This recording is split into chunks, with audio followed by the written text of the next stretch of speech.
the races claiming as well. Varrio Grapes come from Watts by the way of Jordan projects and the surrounding blocks. The Varrio Grapes and the Grape Street Crips are very close allies and have always had a good relationship, even with the Varrio Grapes later becoming Serranos and the Grape Streets becoming Crips. They both sport purple to rep Grape Street and even have some of the same rivals. The Varrio Grapes beef with sets like Watts 13, Elm Street 13, Ivy Street Watts, Florencia 13, and the Flushtown Mafia Crips, just to name a few. With that being said, let's get into some cases involving the Varrio Grapes. August 12th, 2003. Alex and Juan were from Ivy Street Watts. They were in their car chasing after a car full of Varrio Grape members. None of the Varrio Grapes were strapped. The three Varrio Grapes were Hector, Diego, and George. Alex and Juan cuddled to the Grapes and aired the car out. Hector was the driver, and he was mortally wounded. He crashed the whip. After the car crashed, Diego and George hopped out the car and both took off running. Alex pulled up on the car, and Juan jumped down and tried to chase after Diego and George. But Juan was slow as fuck and couldn't catch up. He jumped back in the car with Alex, and they dipped off. Alex and Juan were both later caught, and they received life sentences. This next case involves Diego from Varrio Grape from the previous case. On December 2nd, 2004, K-Mob 13 members Nas, Neff, and Neff's younger brother Arturo were hanging out on 115th Street and Wilmington Avenue when a car pulled up and yelled out Southside Grape and just K-Mob.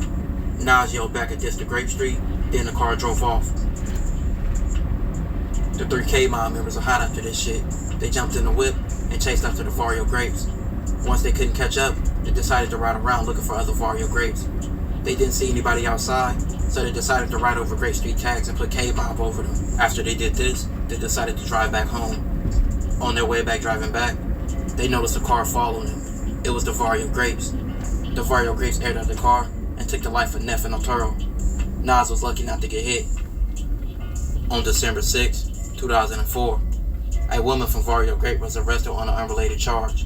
You already know how this shit go. She told to get less time, and this bitch told police everything. The Varrio Grapes fucked up by letting people who wasn't there know what they did. Diego was sentenced to 25 to life for this shooting. On the night of April 15th, 2005, Jose drove his nephew Rich and his friends George and Alexis to a store which was on Ivy Street's turf. They all entered the store together, but Rich and George went on the outside and waited on everybody else to finish their transactions. A white truck soon drove up, and inside was about 6 people. The front passenger raised his window down and put his strap out the window and said, "Where y'all from on Varrio Grape?" Rich raised his hands in the air and said, "We're from nowhere, bro." All the passengers in the truck yelled out, "This is the Ivy Street." George and Rich tried to run inside the store, and the passengers started shooting. The car then soon sped off. Rich collapsed in the storefront entrance, being shot in the chest, hand, leg, and stomach, but he survived. The people in the white truck fucked up. Police were nearby and chased the white truck until it crashed into another police car. All 6 people in the car jumped out and attempted to run. The driver was the only one caught. The driver said he wasn't a banger. He said he just seen some friends from Grape Street and he was giving them a ride. He said on the way, they got into an altercation with a man and all he heard was shooting and he drove away in fear. George picked a man from Varrio Grape named Andreas as the shooter. Andreas was sentenced to 40 years to life. Around 3 a.m., July 6, 2005, Kleber from Varrio Grape was shot outside his home and lost his life.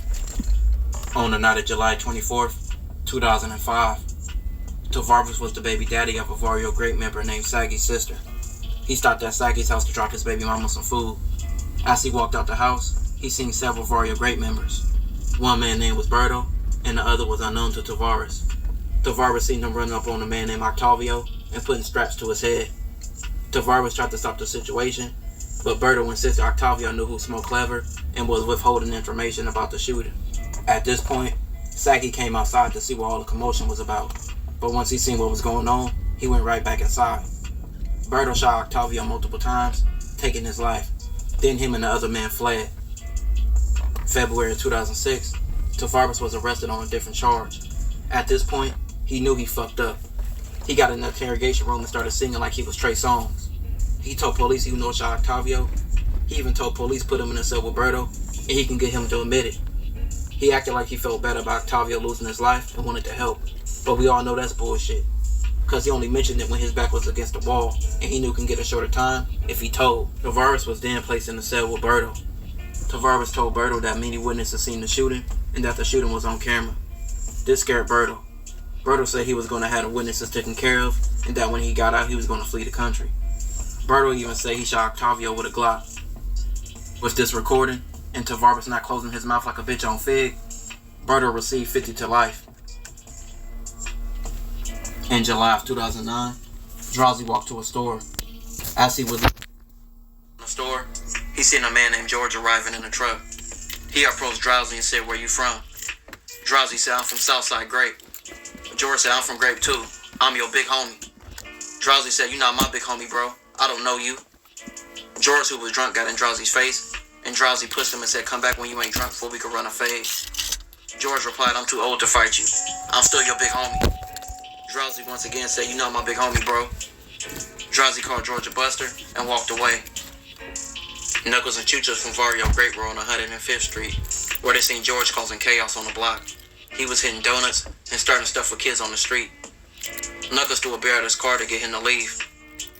After this, George drove back towards the store. Knuckles and Chucho hopped in the car and followed George's car. Once they arrived at the store, Chucho's girlfriend said she seen Knuckles shoot and take George's life. He ran to another car and drove away. Chucho got back in the car with her and drove away as well. The store had a camera and captured the whole thing. Police recognized both Knuckles and Chucho as Varrio Grapes. Knuckles was sentenced to 50 years to life, and Chucho received 40 to life. This will conclude this episode. If you haven't already, check out my previous videos. Don't forget to like,